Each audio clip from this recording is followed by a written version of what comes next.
and Assalamu alaikum to lecture 6 of React.js beginner to expert level course। Last lecture में हमने सीखा hooks का topic. Hooks में हमने देखा use state, use effect, use memo, use callback, use ref और custom hooks बनाने का तरीका। आज के लेक्चर में हम वही सारे कॉन्सेप्ट्स जो कि हमने पिछले लेक्चर में सीखे हैं इम्प्लीमेंट करेंगे अपनी ई कॉमर्स ऐप में जो कि हमने थर्ड लेक्चर में बनाई थी। इसके अलावा आज मैं आपको दो एक्स्ट्रा लाइब्रेरीज यूज़ करना सिखाऊंगी जो कि रिएक्ट की एप्लीकेशन में काफ़ी हद तक यूज़ होती और काफ़ी पॉपुलर भी हैं। तो आए स्टार्ट करते हैं कोडिंग से। सो हमने खोल ली अपनी ई कॉमर्स ऐप जो कि हमने पहले बनाई थी। इसके कंपोनेंट्स फोल्डर में देख लेते हैं हमारे पास कितने कंपोनेंट्स हैं। सो इस कंपोनेंट्स फोल्डर में हमारे पास cart, header, item cart, product और प्रोडक्ट पेज 5 कंपोनेंट्स हैं। इसके अलावा हमारा एक मेन कंपोनेंट है app.js। तो यहाँ पे सबसे पहले हम कन्वर्ट करेंगे app.js को हुक्स में। आप src में एक न्यू फोल्डर बनाएंगे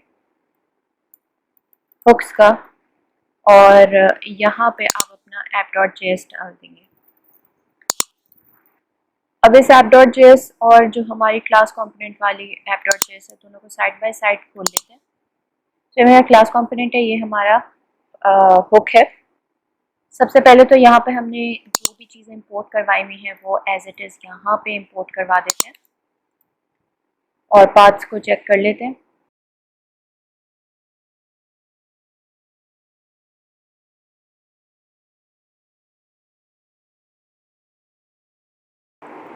सो यहाँ पे सबसे पहले कंस्ट्रक्टर में देख लेते हैं हमारे पास कौन सी स्टेट है। कार्ट ओपन की स्टेट है, तो यहाँ पे सबसे पहले हम इंपोर्ट करवा लेते हैं यूज स्टेट को और यहाँ पे हम अपनी स्टेट बना लेते हैं कार्ट ओपन और set cart open is equal to use state और यहाँ पे हम इनिशियल वैल्यू फॉल्स भेज देते हैं। यहाँ पे हमारी एक ही स्टेट यूज़ हो रही है। सेकंड चीज़ जो हमने करवानी है वो ये कि ये काम जो हमने करवाया हुआ है यानी कि हमने अपने कंपोनेंट को रैप करवाया हुआ है कनेक्ट के कंपोनेंट के अंदर और ये काम हम इस तरीके से करवाएंगे कि ये एज इट इज़ कॉपी कर लेंगे। नेक्स्ट हम देखेंगे अपना component did mount. Component did mount as I said हम यूज इफेक्ट यूज़ कर सकते हैं ये बिहेवियर रेप्लिकेट करने के लिए। सो यूज इफेक्ट में हम क्या कर रहे थे कि जब भी क्लिक हो आपके मोडाल की विंडो के अलावा कहीं भी और तो आपका मोडाल क्लोज हो जाए, तो यही काम हम यहाँ पे कुछ इस तरीके से करवा लेंगे कि यूज इफेक्ट, यहाँ पे एक फंक्शन बना लेंगे। इस फंक्शन में हम इसको कॉपी कर लेंगे। रिमेंबर दिस का कीवर्ड हटा देंगे और इस हैंडलर को डायरेक्टली यूज करेंगे हैंडल क्लिक आउटसाइड को और अनमाउंट पे इसको साथ ही अनमाउंट भी करवा देंगे document dot remove event listener और इसके अंदर हम सेम आर्गुमेंट्स पास कर देंगे और यहाँ बेसिकली ये रिटर्न हो रहा होता है हमारे पास एक फंक्शन।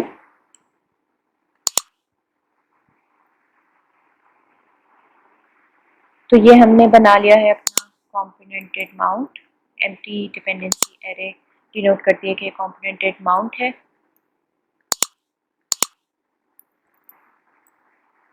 अब हम बना लेते हैं अपना हैंडल क्लिक आउटसाइड का हैंडलर। कॉन्स्ट से इसे डिफाइन कर लेते हैं और यहाँ पे जहाँ भी हमने दिस डॉट स्टेट किया हुआ है डायरेक्टली अपनी स्टेट को यूज़ कर लेंगे और जहाँ पे दिस डॉट सेट स्टेट किया हुआ है वहाँ पे हम सेट कार्ट ओपन और इसको फॉल्स सेट कर देंगे। नेक्स्ट हम बनाएंगे ये तीनों हैंडलर्स।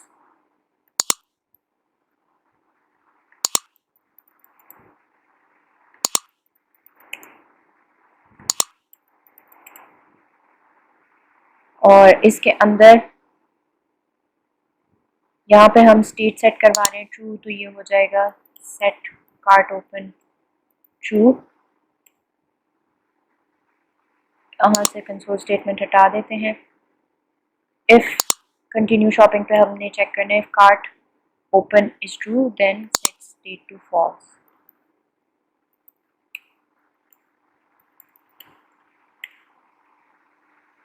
यहाँ पे हम हिस्ट्री में पुश करवा रहे हैं।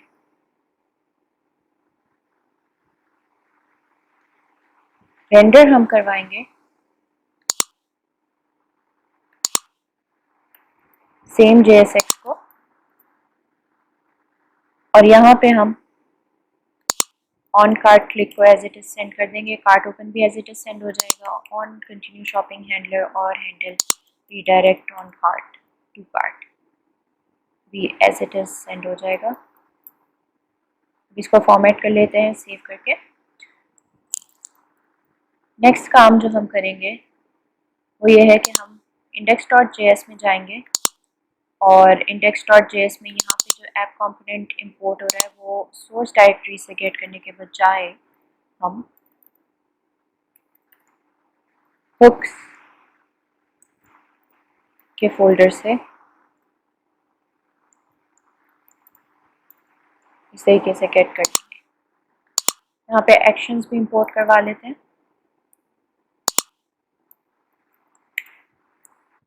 अब यहाँ पे जो भी हमने हैंडलर्स बनाए हैं उनमें जहाँ भी हम प्रॉप्स यूज़ कर रहे हैं उन प्रॉप्स को हम टॉप पे डीस्ट्रक्चर करवा लेंगे और फिर नीचे यूज़ कर लेंगे।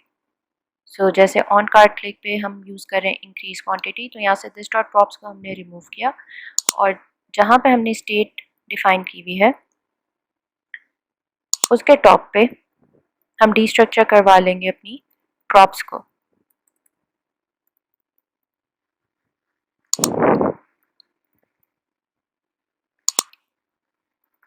तो यहाँ पे हम इंक्रीज क्वांटिटी, इसके अलावा यहाँ पे हमारे पास प्रॉप से आ रहा है अपडेट सेलेक्टेड प्रोडक्ट्स,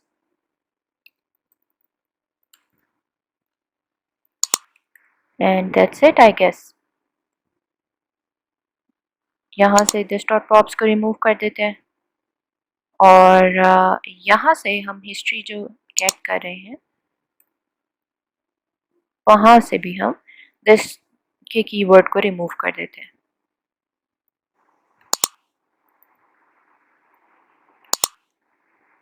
और आप देख सकते हैं कि हमारा प्रोडक्ट पेज का कंपोनेंट या app component, basically product page का नहीं ऐप कंपोनेंट परफेक्टली रेंडर हो गया है, जो कि अभी प्रोडक्ट पेज को और कार्ट पेज को रेंडर कर रहा है, जो कि अभी भी क्लास कंपोनेंट्स हैं।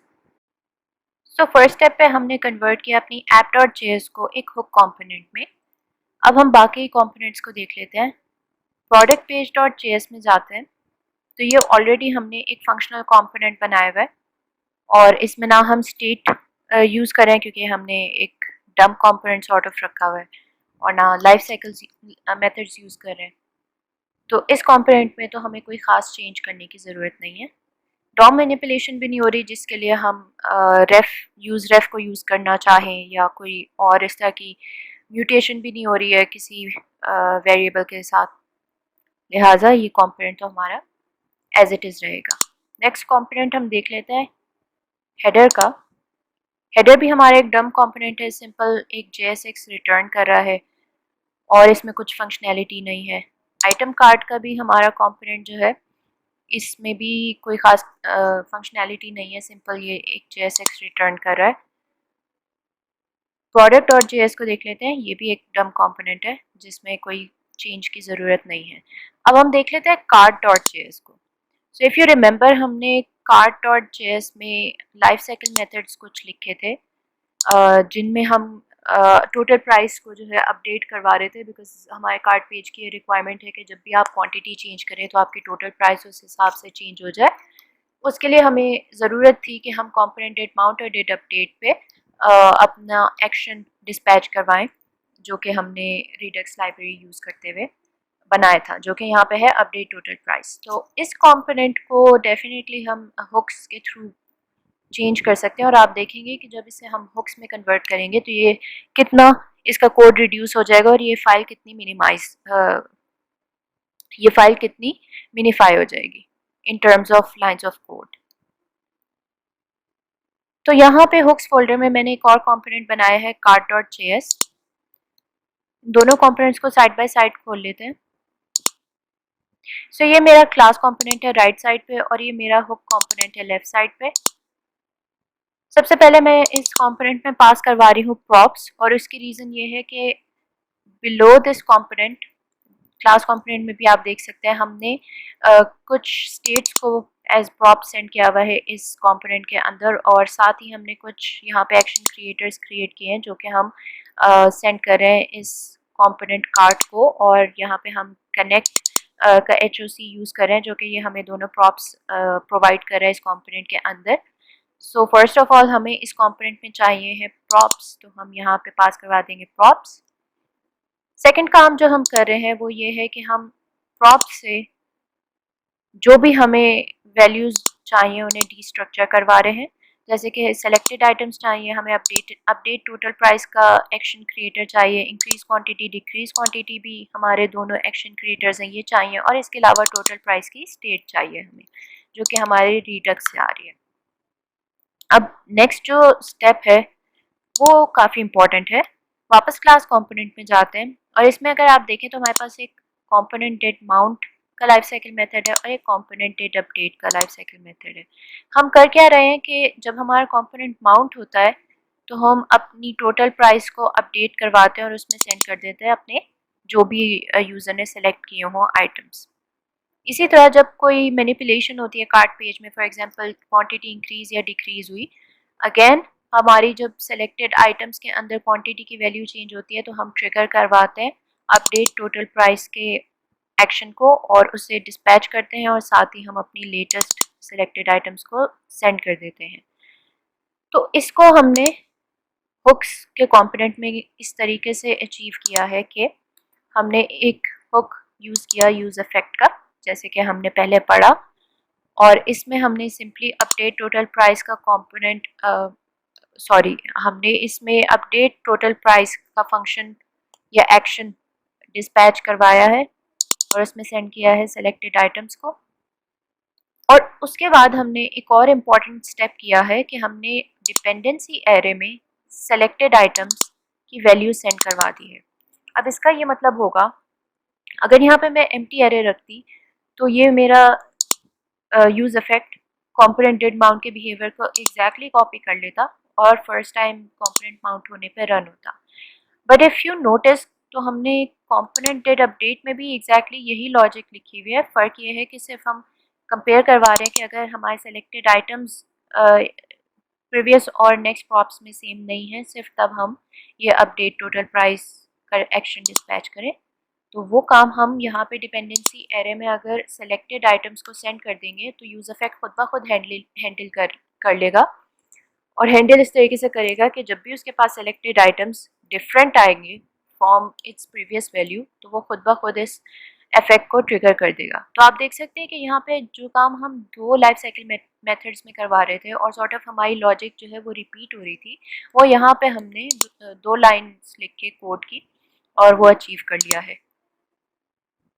नेक्स्ट हमने क्लास कंपोनेंट में दो हैंडलर्स बनाए थे, हैंडल इंक्रीमेंट और हैंडल डिक्रीमेंट के, जिसमें हम दो एक्शंस पास करवा रहे थे।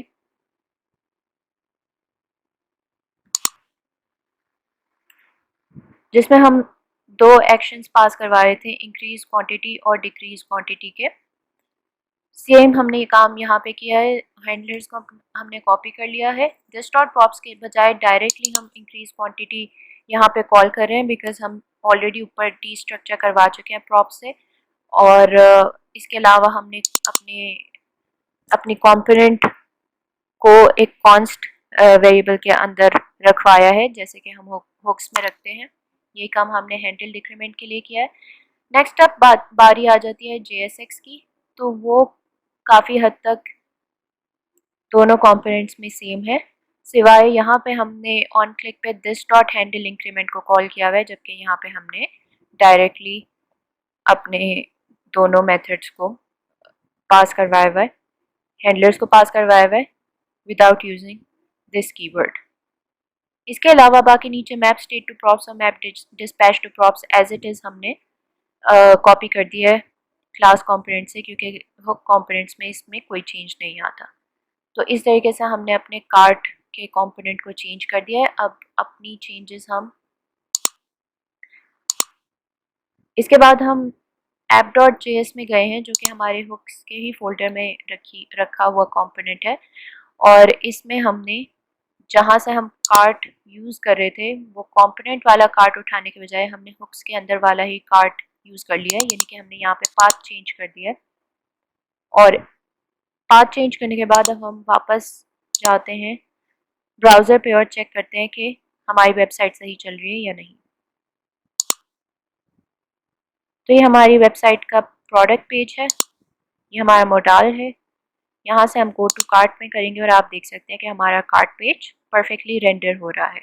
यहाँ से हम इंक्रीज़ और डिक्रीज़ करके देखेंगे तो यहाँ पे भी हमारे पास परफेक्ट रिजल्ट्स आ रहे हैं। सो आप देख सकते हैं कि हमने हुक्स में कन्वर्ट करके अपने app.js के कंपोनेंट को भी कितना रिड्यूस कर दिया है, from 96 lines to its 74 lines. और कार्ड कंपोनेंट को भी अगर देखें तो previously it was about 96 lines और अब हमने इसे डिक्रीज़ करके 84 लाइन्स कर दिया है। मोर सो लाइन से ज़्यादा हमने इसमें फंक्शनैलिटी को रिड्यूस किया है, जैसे कि हमने यहाँ पे यूज़ इफेक्ट को दो लाइफ साइकिल मेथड्स में ब्रेक करने के बजाय एक ही मेथड के ज़रिए दो काम करवाए हैं। अब हम देखते हैं कि हम अपने रेंडरिंग को किसी तरीके से ऑप्टिमाइज़ करवा सकते हैं या नहीं, लेकिन उससे पहले हम ये देख लेते हैं कि हमारे कितने कंपोनेंट्स रेंडर हो रहे हैं।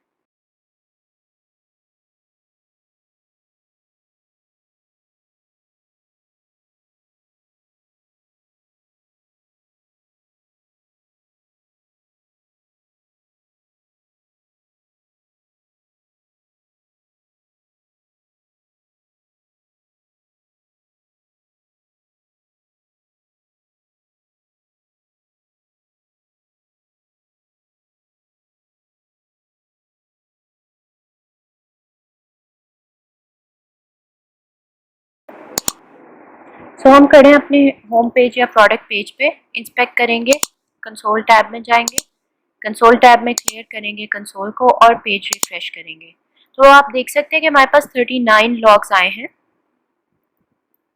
और उसकी रीज़न ये है कि सबसे पहले तो आपका प्रोडक्ट कंपोनेंट रेंडर हो रहा है, फिर हेडर कंपोनेंट रेंडर हो रहा है और उसके बाद उसके अंदर 18 प्रोडक्ट्स रेंडर हो रहे हैं और उन प्रोडक्ट्स के अंदर फिर फर्दर 18 आइटम कार्ड्स रेंडर हो रहे हैं। तो उन सारों को मिला के 39 हमारे पास रेंडर्स हो रहे हैं। तो ये तो प्रोडक्ट पेज का हाल था। अब प्रोडक्ट पेज में अगर हम मोडाल ओपन करें तो देखते हैं कि कितने रेंडर्स हो रहे हैं। कंसोल हमारा क्लियर है। सो यहाँ पे हमारे पास 114 रेंडर्स हो रहे हैं, जो कि काफ़ी ज़्यादा हैं हो रहे हैं। इसको हम इन्वेस्टिगेट कर सकते हैं। इसको क्लियर करेंगे और अब हम वापस क्लिक करेंगे कंटिन्यू शॉपिंग पे एंड अगेन हमारे पास 38 रेंडर्स हुए। अब इसको क्लिक करेंगे और दोबारा मोडाल ओपन करके और कंसोल क्लियर करेंगे और अब दोबारा जाएंगे गो टू कार्ट में। दिस टाइम हम रीडायरेक्ट होंगे कार्ट पेज पे। तो यहाँ पे जाके आप देख सकते हैं कि हमारे पास 4 रेंडर्स हुए हैं, cart header cart header. Code में जाते हैं अब दोबारा। जब हमने परफॉर्मेंस ऑप्टिमाइजेशन हुक्स के बारे में पढ़ा था तो हमने देखा था कि हमारे पास दो हुक्स होते हैं जो कि ऑप्टिमाइजेशन के लिए यूज़ होते हैं। एक होता है यूज़ मेमो और एक होता है यूज़ कॉल बैक। और use call back usually hands in hands चलता है रिएक्ट डॉट मेमो के साथ। तो प्रोडक्ट पेज में हमने रिएक्ट डॉट मेमो में अपने कंपोनेंट को रैप करवा लिया है। आप इस तरीके से भी कर सकते हैं और इसको इस तरीके से भी लिख सकते हैं।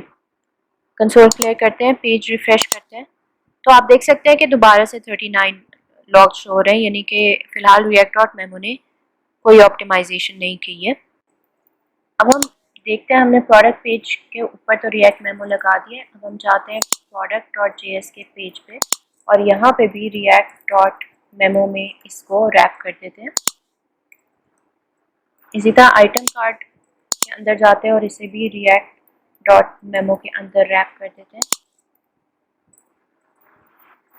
मोडाल खोल के देखते हैं और अब आप देख सकते हैं कि हमारे रेंडर्स सिग्निफिकेंटली कम हो गए हैं। 114 से हमारे पास 42 रेंडर्स पे आ गया है हमारा मोडाल खोलने पे कॉम्पोनेंट जो री रेंडर होता है।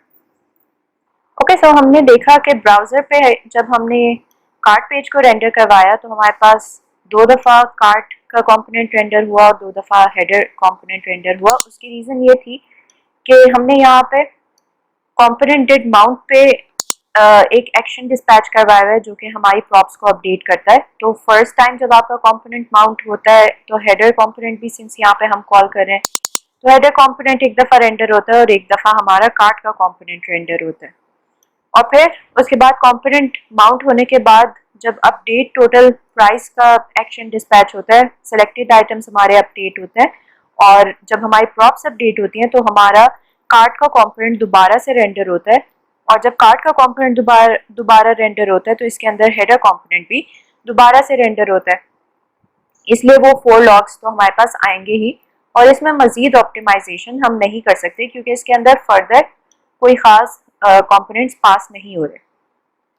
एट दिस पॉइंट हमारी ऐप जो है वो एट मोस्ट ऑप्टिमल स्टेट पे है।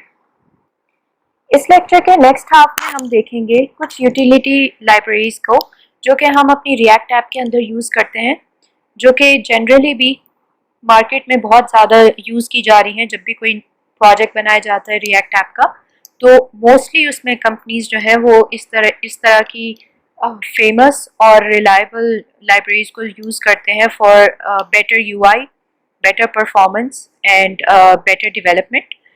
कुछ फेमस जो लाइब्रेरीज हैं उनमें जो सीखेंगे आज वो है मटेरियल यूआई और सेकंड लाइब्रेरी जो हम सीखेंगे वो है लोडैश और ये एक यूटिलिटी लाइब्रेरी है जो कि हमें मॉड्यूलैरिटी, परफॉर्मेंस और कुछ एक्स्ट्रा फीचर्स प्रोवाइड करती है।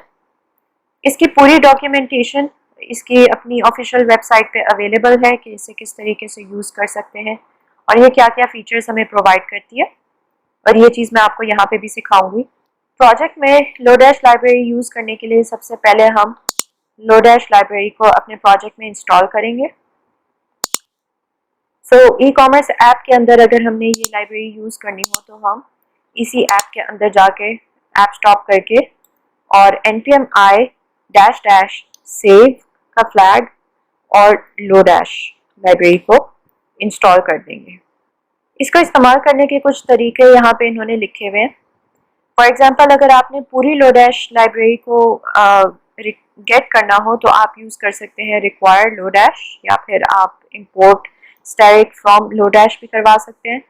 लेकिन अगर आपने कोई स्पेसिफिक उनकी फीचर को यूज़ करना है और आप नहीं चाहते कि आपकी पूरी लाइब्रेरी जो है वो लोड होकर आ जाए because that definitely affects your build. आपकी बिल्ड हैवी बनती है अगर आप पूरी की पूरी किसी लाइब्रेरी को अपने प्रोजेक्ट में इंपोर्ट करवा दें तो आप स्पेसिफिक फीचर्स को भी इस तरीके से इंपोर्ट करवा सकते हैं या रिक्वायर करवा सकते हैं। ये सारी चीज़ें हम आगे जाके देखेंगे। लोडैश यूज़ करने की रीज़न ये है कि ये एरे ऑपरेशंस काफ़ी हद तक आसान कर देता है, काफ़ी ईज़ हमें प्रोवाइड करता है एरेज या ऑब्जेक्ट्स को एक्सेस करने या उनको मैनिपुलेट करने में। इसके अलावा हम नल चेक से बच जाते हैं। फॉर एग्जांपल अगर हम कोई इस तरह की यूटिलिटी लाइब्रेरी ना यूज़ कर रहे हो तो हमें हर जगह पे खुद से नल चेक्स लगाने पड़ते हैं, जबकि लोडैश या लोडैश जैसी और लाइब्रेरीज जो होती हैं फॉर एग्जांपल रैमडा वो हमें इस तरह के यूटिलिटी फीचर्स प्रोवाइड करती हैं जिनको हम अगर यूज़ करें तो वो खुद ब खुद टेस्टिंग और नल चेक्स वगैरह को हैंडल कर लेती हैं। इसकी डॉक्यूमेंटेशन देख लेते हैं। यहाँ पे इन्होंने तमाम अपने फीचर्स बताए हुए हैं। There loads of features. इसमें से कुछ जो बहुत ज़्यादा यूज़ होते हैं फीचर्स उनको हम अपनी ऐप में इंटीग्रेट करेंगे। फॉर एग्जांपल सबसे पहला फीचर है जो बहुत इंपॉर्टेंट है वो है गेट का। तो गेट बेसिकली क्या करता है कि गेट के अंदर आप प्रोवाइड कर देते हैं अपना ऑब्जेक्ट और उस ऑब्जेक्ट में से आपने जो प्रॉपर्टी गेट करनी हो उसका पाथ और डिफ़ॉल्ट वैल्यू प्रोवाइड कर देते हैं जो कि सॉर्ट ऑफ आपकी फॉल बैक वैल्यू होती है कि अगर उस पाथ पे लेट्स से अनडिफाइंड हो या वो पाथ ना एग्जिस्ट करता हो इस ऑब्जेक्ट के अंदर, तो ये डिफ़ॉल्ट वैल्यू आपके उस वेरिएबल में सेव हो जाएगी जिसके लिए आप ये गेट का फंक्शन यूज़ कर रहे हैं। वापस कोड में जाते हैं। अब देख सकते हैं कि लोडैश की लाइब्रेरी जो है वो इंस्टॉल हो चुकी है। वेरीफाई हम इस तरह करेंगे कि package.json में जाएंगे और यहाँ पे आप देख सकते हैं डिपेंडेंसीज के अंदर हमारी लोडैश लाइब्रेरी लिस्ट डाउन हो गई है। अब हम अपने पुराने app.js को डिलीट कर देते हैं और इसी तरह हम अपने कार्ट के कंपोनेंट को भी डिलीट कर देंगे क्योंकि ये भी क्लास कंपोनेंट है जो कि अब हम नहीं यूज करेंगे। अब हम अपने app.js के अंदर जाएंगे और इसमें हम देखते हैं कि हम कहाँ कहाँ वैल्यूज गेट कर रहे हैं ऑब्जेक्ट से, जो कि हम लोडैश के गेट मेथड के थ्रू गेट करवा सकते हैं। सबसे पहले यहाँ पे हम गेट को इंपोर्ट करवा लेते हैं। सो हम लिखेंगे import get from Lodash slash, और यहाँ स्लैश के बाद हमारे पास सारे इसके मेथड्स आ जाएंगे जो हम यूज कर सकते हैं, तो हम यहाँ पे गेट यूज करेंगे। अब अगर हम अपने पहले हैंडलर को देखें, हैंडल क्लिक आउटसाइड, तो यहाँ पे हम इवेंट से टारगेट और टारगेट से फिर पेरेंट नोड गेट करें, जिस पे हमने नल चेक नहीं लगाया हुआ। नल चेक ना लगाने का मतलब ये है कि अगर for example parent node undefined आ गया तो यहाँ पे हमारा एरर आ सकता है और प्रोग्राम ब्रेक हो सकता है सिंस उसे target dot parent node undefined मिल रहा होगा, या लेट्स से इवेंट के अंदर उसे फॉर सम रीजन टारगेट का ऑब्जेक्ट ना मिला हो तो भी हमारा प्रोग्राम ब्रेक हो सकता है। तो यहाँ पे हम इस चीज को अवॉइड करने के लिए ये काम कर सकते हैं कि एक कांस्टेंट बना लेते हैं टारगेट का, जो कि हम इवेंट के ऑब्जेक्ट के अंदर से गेट करेंगे। सो फर्स्ट आर्ग्यूमेंट में आ जाएगा ऑब्जेक्ट, सेकंड में आ जाएगा पाथ, और पाथ हमारा होगा टारगेट, जो कि हम एज अ स्ट्रिंग सेंड करेंगे, और डिफॉल्ट वैल्यू हमारे पास आ जाएगी नल। इसी तरह यहाँ पे हम एक पेरेंट नोड का कांस्टेंट बना लेंगे जिसमें हम अगेन गेट के साथ इवेंट, और इस दफा हम लिखेंगे टारगेट डॉट पेरेंट नोड, या फिर एक और काम कर सकते हैं कि बल्कि नहीं, यही ठीक है, और यहाँ पे हम फॉल बैक वैल्यू रख सकते हैं नल, और इस तरीके से हम यहाँ पे चेक्स को कुछ इस तरीके से यूज कर सकते हैं कि पेरेंट नोड, और यहाँ पे भी event dot target dot parent node में पेरेंट नोड आ जाएगा। अब इसको ऐप को रन करके देखते हैं। सो ये मॉडल ओपन हुआ और ये आप देख सकते हैं कि ये क्लोज भी हो रहा है जस्ट लाइक बिफोर। अब कार्ड के कंपोनेंट को देख लेते हैं। यहाँ पे अगर आप देखें तो हम स्टेट से सिलेक्टेड आइटम्स गेट करवा रहे हैं, इस पे भी हमने नल चेक नहीं लगाया हुआ।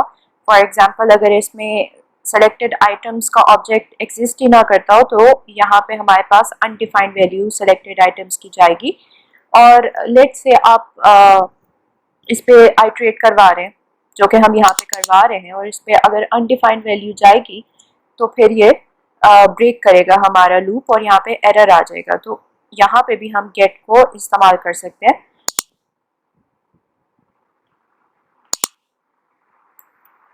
उसी तरीके से जिस तरीके से हमने app.js में किया।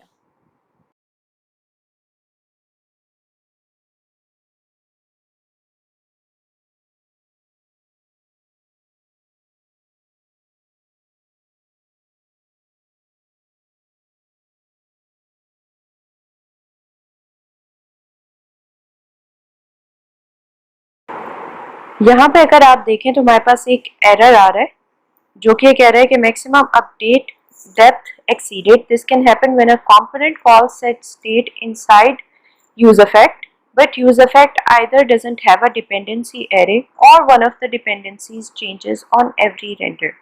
और ये हमारे पास एरर आ रहा है कार्ट पेज में।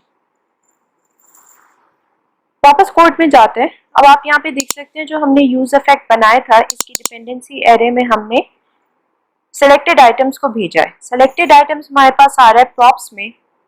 सो हम इस फंक्शन में जाएंगे और देखेंगे कि जहाँ से हम सेलेक्टेड आइटम सेंड करवा रहे हैं सही सेंड करवा रहे हैं या नहीं। यहाँ से हम पाथ में से ऑब्जेक्ट नेम निकाल देंगे। सो ऑलवेज रिमेंबर कि यहाँ पे आप जो भी पाथ लिख रहे हो वो इस ऑब्जेक्ट के अंदर का पाथ हो, इसमें ऑब्जेक्ट इटसेल्फ इंक्लूडेड नहीं होना चाहिए। Back to material UI. इस तरीके से मैंने आपको एक बेसिक सा ओवरव्यू दिया है कि किस तरह से आप लोडेश लाइब्रेरी को अपने प्रोजेक्ट में इंटीग्रेट कर सकते हैं और यूज़ कर सकते हैं। वापस डॉक्यूमेंटेशन की तरफ जाते हैं। यहाँ पे आप देख सकते हैं कि बहुत सारे हमारे पास फंक्शंस अवेलेबल हैं जिन्हें इन्होंने इस तरह ग्रुप किया हुआ है कलेक्शन वाइज। एरे की फॉर एग्जांपल बात कर लें तो इसमें find index, index of, join, remove, slice, sorted index, बहुत सारे यानी कि इसमें ऐसे प्रोवाइड करते हैं ये लोग फंक्शंस जो कि बहुत हेल्पफुल होते हैं हमारे डेवलपमेंट के लिए, और काफ़ी टाइम हमारा इन्हें यूज़ करके बच जाता है। तो आप जब भी कोई डेवलपमेंट करें, किसी भी ऐप की डेवलपमेंट करें, उसमें आप ये लाइब्रेरी यूज़ कर सकते हैं और इसको आप मज़ीद एक्सप्लोर करें और एक्सप्लोर करके आपको अंदाज़ा हो सकता है कि आप अपनी एप्लीकेशन में किस तरीके से इन्हें यूज़ कर सकते हैं। नेक्स्ट जो हम लाइब्रेरी देखेंगे वो है मटेरियल यूआई। मटेरियल यूआई एक यूआई बनाने के लिए लाइब्रेरी प्रोवाइड की हुई है जिसके ज़रिए हम फास्टर तरीके से रिएक्ट कंपोनेंट्स क्रिएट कर सकते हैं विद मॉडर्न लुकिंग यूआई। ये हमें बहुत सारे रीयूजेबल कंपोनेंट्स प्रोवाइड करती है जिनको हम अपनी प्रॉप्स प्रोवाइड करके जिस भी तरीके से हम उस कंपोनेंट को यूज़ करना चाहते हैं यूज़ कर सकते हैं। इसके इंस्टॉलेशन के लिए सबसे पहले हमें इंस्टॉल करना होगा ये पैकेज मटेरियल यूआई कोर का। नेक्स्ट हमें इस स्क्रिप्ट को कॉपी करना है और हम जाएंगे अपनी index.html की फाइल में और यहाँ पे इसे हम पेस्ट कर देंगे हेड के टैग के अंदर। यूजेज पे यहाँ पे इन्होंने बताया हुआ है, फॉर एग्जांपल अगर हमने मटेरियल यूआई का कोई बटन यूज़ करना हो तो हम उसमें से डीस्ट्रक्चर करवाएंगे बटन को और इस तरीके से हम उसे अपनी ऐप में यूज़ कर लेंगे कि बटन कंपोनेंट को कॉल करके। साथ ही उन्होंने बताया हुआ होता है कि आप कौन कौन सी प्रॉप्स पास कर सकते हैं, वो प्रॉप्स पास करके आप उनके कंपोनेंट को इजीली यूज़ कर सकते हैं। इसके अलावा ये थीम्स भी प्रोवाइड करते हैं। यहीं पे इन्होंने डॉक्यूमेंटेशन भी दी हुई है। यहाँ पे हम कंपोनेंट्स में जाएंगे और कंपोनेंट्स में आप देख सकते हैं कि एक काफ़ी बड़ी लिस्ट है जिसमें काफ़ी सारे कंपोनेंट्स हैं जो कि हम इनके यूज़ कर सकते हैं। फॉर एग्जांपल हमने अपनी ऐप में हेडर डाला हुआ है तो यहाँ पे हम ऐप बार के कंपोनेंट को देख लेते हैं जो कि एक सिंपल सा हेडर है, जिस तरह का हेडर हमारी ऐप में भी यूज़ हो रहा है और इसको इन्होंने यहाँ पे यूज़ करना भी सिखाया हुआ है कि किस तरीके से हम यूज़ कर सकते हैं। ये बहुत सारी हमें फ्लेक्सिबिलिटीज़ प्रोवाइड करता है। फॉर एग्जांपल इसमें हम सर्च फील्ड ऐड कर सकते हैं, इसके अंदर हम मेन्यू ऐड कर सकते हैं, हम सर्च फील्ड की पोजीशन सेट कर सकते हैं, हम हेडर को इस तरह का बना सकते हैं कि ये डेस्कटॉप पे यूज़ हो जाए। लाइकवाइज बहुत सारे इसमें फीचर्स हैं। यहाँ पे जो इन्होंने एग्जांपल दी हुई है उसमें इन्होंने ऐप बार का कंपोनेंट लिया हुआ है और उसके अंदर उन्होंने मज़ीद एक और इनका कंपोनेंट है टूल बार का, उसको यूज़ किया है। उसके अंदर फिर फर्दर आइकन बटन को यूज़ किया है। आइकन बटन भी देख लेते हैं क्या है, किस किस्म का इनका कंपोनेंट है। टूल बार को भी देख लेते हैं, टाइपोग्राफी के भी कंपोनेंट को देख लेते हैं। बेसिकली ऐप बार कंपोनेंट के अंदर हम इनका टूल बार कंपोनेंट सेंड करेंगे और उसके अंदर हमने अपनी जो भी यूआई रेंडर करवानी होगी हम उसे सेंड कर सकते हैं। तो यहाँ पे हमारा मटेरियल यूआई का पैकेज इंस्टॉल हो गया है।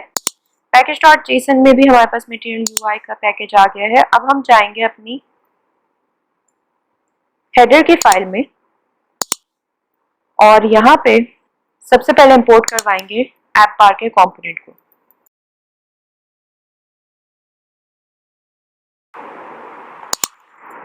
जब आप डायरेक्टली ऐप बार को एक्सेस करेंगे तो आपको नेम इंपोर्ट करने की भी ज़रूरत नहीं है और यहाँ पे आप जहाँ रिटर्न करवा रहे हैं वहाँ ऐप बार के कंपोनेंट के अंदर इसको रैप कर देंगे।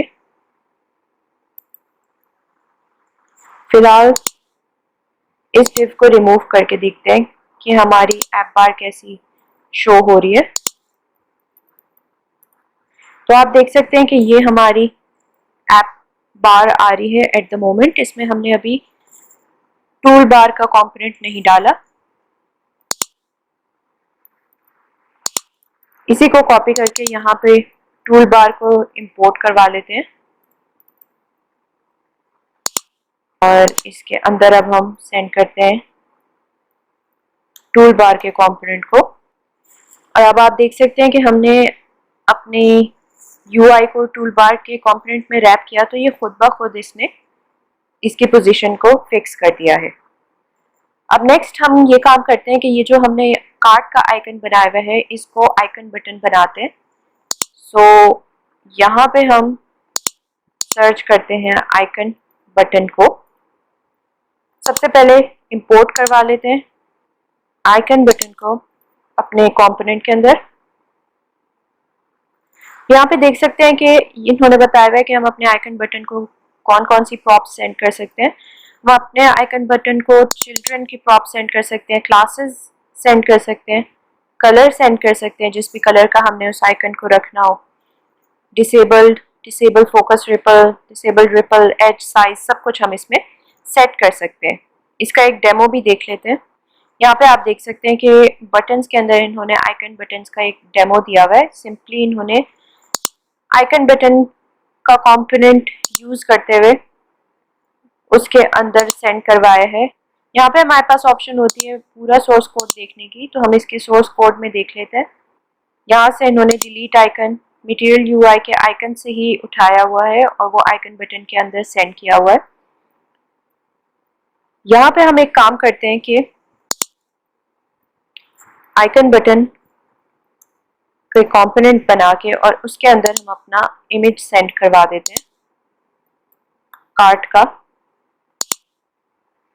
और अब आप देखिए हमारे कार्ट पे हैंड कर्सर बना हुआ आ रहा है और अगर आप नोट करें तो हवर करने पे इस पे एक गोल दायरा सा भी बना हुआ आ रहा है जो कि ये डिनोट कर रहा है कि ये एक बटन है। अगर हमने मटेरियल यूआई के आइकन्स यूज करने हो तो हमें मटेरियल यूआई स्लैश आइकन्स का पैकेज इंस्टॉल करना होगा और फिर हम उन आइकन्स को बिल्कुल इसी तरह से इंपोर्ट करवा सकते हैं जिस तरीके से हम इनके कंपोनेंट्स को इंपोर्ट करवा रहे हैं। फॉर एग्जांपल यहाँ पे अगर मैं इनके इस पैकेज को अपने कंपोनेंट के अंदर इंपोर्ट करवाऊं, इंस्टॉल करवाऊं, एक और आइकन बटन बनाती हूँ।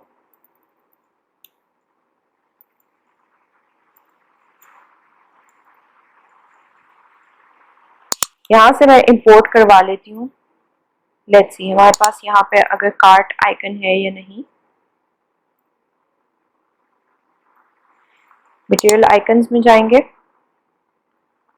यहाँ पे हम सर्च करेंगे कार्ट के आइकन को और ये हमारे पास कार्ट का आइकन आ रहा है। यहाँ यहीं से हम इंपोर्ट करवा लेंगे और इस कार्ट आइकन को हम आइकन बटन के अंदर सेंड कर देंगे। यहाँ पे इन्होंने ये भी बताया हुआ है कि सारे बटन्स जो है वो ऑन क्लिक की प्रॉप सेंड करना अलाउ करते हैं जिसके अंदर हम अपना हैंडलर सेंड कर सकते हैं, just like any react component, nothing new.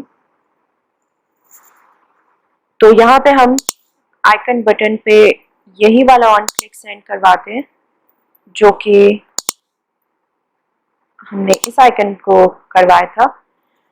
और फिलहाल इस आइकन को हम कर देते हैं comment and let's head back to our app.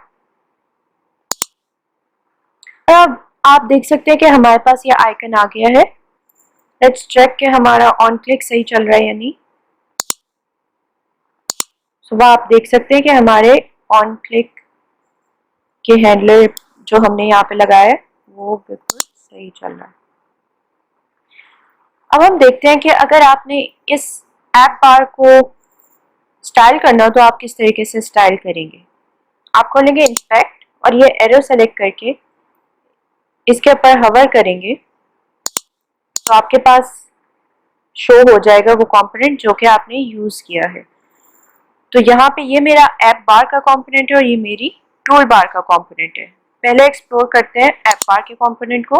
तो इसमें इन्होंने एक क्लास है MUI ऐप बार डैश कलर प्राइमरी जिसमें बैकग्राउंड कलर दिया हुआ है। अगर इसको रिमूव कर दें तो ये वाइट हो जाएगा।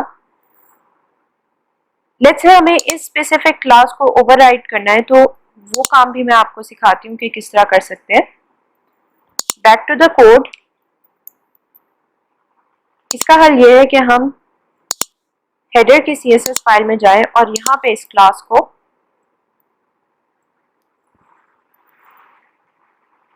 और यहाँ पे इसमें हम अगर इम्पोर्टेंट का एट्रीब्यूट दे दें तो आप देख सकते हैं कि ये across our app change visible हो जाएगी।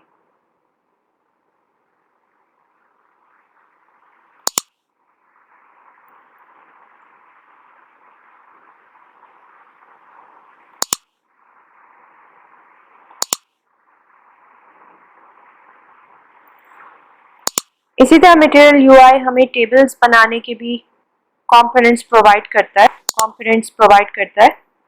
काफ़ी फ्लेक्सिबल है, काफ़ी प्रॉप्स प्रोवाइड करते हैं, हर तरह का इसमें हम टेबल बना सकते हैं। आप देख सकते हैं कितनी सारी टाइप्स इन्होंने यहाँ पे शो की हुई है हमें। यहाँ पे मैंने डेमो पर्पस के लिए एक और कंपोनेंट यूज़ किया है मटेरियल UI का, टेबल कंपोनेंट। ये कंपोनेंट आप यहाँ से, ये कंपोनेंट बेसिकली मैंने इसका यूज़ किया है। टेबल कंपोनेंट ये है, इसको कहते हैं स्पैनिंग टेबल।